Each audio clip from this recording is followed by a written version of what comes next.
Hello everyone, Wild Bill for America here with news that an Oklahoma woman went to work the other day, probably thinking that it was just going to be another day. But unfortunately for her, a man who had been trying to convert her to Islam decided that it was time for her to die. So in the tradition of Muhammad, the man brutally attacked her and cut her head off right there in her workspace. Islam has arrived in America. And being masters of manipulation, the local mosque announced that they are taking steps to protect Muslims from retaliatory violence, in spite of the fact that there has never been any retaliatory violence against Muslims in the USA for any of their acts of terror, or the honor killings of young women like Sarah and Amina Saeed, whose father shotgunned them for acting too American. Retaliatory violence is not in our nature, but we are serious about defending ourselves from murderous monsters.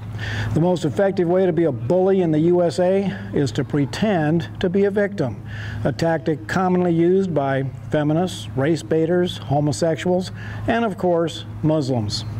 The unholy romance between Islam and liberals will continue, mainly because the two groups have the same common enemies: genuine Christians and the United States of America.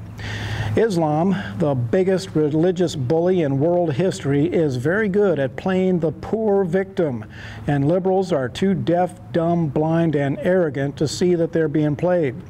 So what can we learn from this Oklahoma beheading? Well, at the very least, if someone tries to convert you to Islam, you better start carrying a weapon. This particular Islamic assassin was stopped by a co-worker who had a gun. Now that's important enough to repeat. The Muslim who beheaded an American and was trying to kill a second woman was blasted by another American who was carrying a gun. We call that a happy ending. Too bad he wasn't shot soon enough to prevent the first murder. Now, Muhammad's rules say that Muslims must give infidels an opportunity to convert to Islam before killing them. So essentially, when a Muslim tries to convert you to Islam, it's not just an invitation, it may also be a death threat. And silly liberals whine about Christians proselytizing. The Second Amendment right to keep and bear arms is more important now than ever before. The Obama administration is flooding the USA with drug cartel murderers, Islamic murderers, and MS-13 gang murderers. They all vote Democrat. And boy, those drug cartel guys have a lot of money to donate to Democrat candidates. America, prepare to defend yourselves, because what Obama's bringing into the USA in his last term may well be the death of many people, just like that poor lady who lost her head in Oklahoma. This is Wild Bill for America saying stand with courage and know who you are as an American.